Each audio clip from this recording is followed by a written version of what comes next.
Halo semuanya, apa kabar nih kalian semuanya? Sehat? Sehat? Semoga dalam keadaan yang sehat selalu ya. Hari ini saya, Arisyaka Tertika, ingin memberikan informasi sekaligus mengingatkan kepada kalian akan pentingnya perlindungan informasi pribadi. Siapa di sini yang masih suka sering dapat panggilan atau telepon dari nomor yang tidak dikenal? Tahukah kalian, berdasarkan Kementerian Komunikasi dan Informasi, sejak Januari hingga Juni 2023 telah terjadi 35 kasus terkait pencurian informasi pribadi di Indonesia. Dan hal ini telah meningkat dibandingkan tahun-tahun sebelumnya. Masih banyak sekali masyarakat kita yang belum sadar akan pentingnya perlindungan informasi pribadi, dan tanpa kita sadari, kita masih sering mengungkapkan informasi pribadi kita ke sosial media.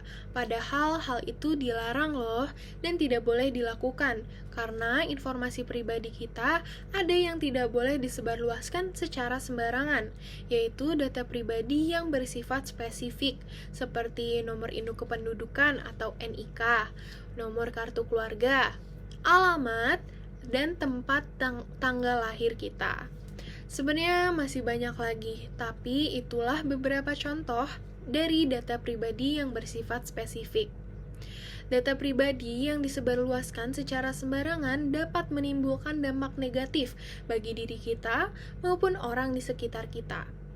Maka dari itu, penting sekali bagi kita untuk mengenal lebih lanjut bagaimana cara untuk melindungi data pribadi kita. Tujuan dari perlindungan data pribadi kita salah satunya untuk mencegah pencemaran nama baik dan sebagai hak atas kendali data pribadi kita. Tujuan lainnya dari perlindungan data pribadi adalah untuk mencegah penyalahgunaan oleh pihak-pihak yang tidak bertanggung jawab atas data pribadi kita. Pastinya kita tidak mau dong data pribadi kita digunakan untuk hal-hal yang salah. Data pribadi yang telah bocor tentu menimbulkan dampak negatif. Salah satu contoh dampak negatifnya adalah seseorang mendapatkan telepon dari nomor yang tidak dikenal dan mereka mengaku-ngaku sebagai kerabat terdekatnya, padahal mereka hanya ingin melakukan penipuan. Contoh kasus lainnya adalah seseorang mendapatkan email dari suatu perusahaan pinjaman online, padahal seseorang tersebut tidak pernah melakukan transaksi maupun pinjaman di perusahaan tersebut.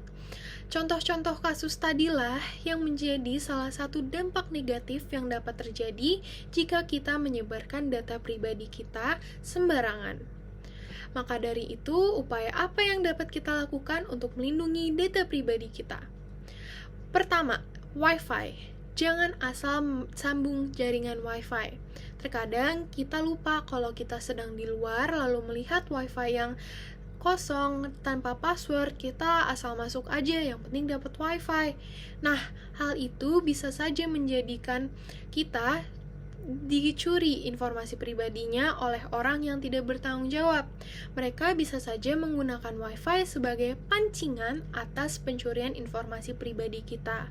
Tanpa kita sadari, saat kita menggunakan Wi-Fi mereka memasuki gadget kita dan mencuri data-data yang kita miliki. Yang kedua, situs. Jangan asal memasuki situs yang tidak terpercaya. Pastikan selalu, jika kalian ingin mengunjungi suatu website atau situs, pastikan situs tersebut sudah terverifikasi dengan benar. Yang ketiga, gunakan password yang sulit. Jangan gunakan password yang mudah ditebak. Asal niatnya sih memang mudah diingat, tapi bisa saja ditebak oleh orang lain. Gunakan password seperti yang tidak mudah untuk ditebak orang lain. Jangan gunakan password seperti angka yang berulang, seperti 111 atau 1234, atau bahkan nama kita sendiri dan tanggal lahir kita. Yang terakhir, yang keempat adalah izin aplikasi. Pastinya kalian sering lihat kan, berikan izin aplikasi, berikan izin kamera pada suatu aplikasi ini.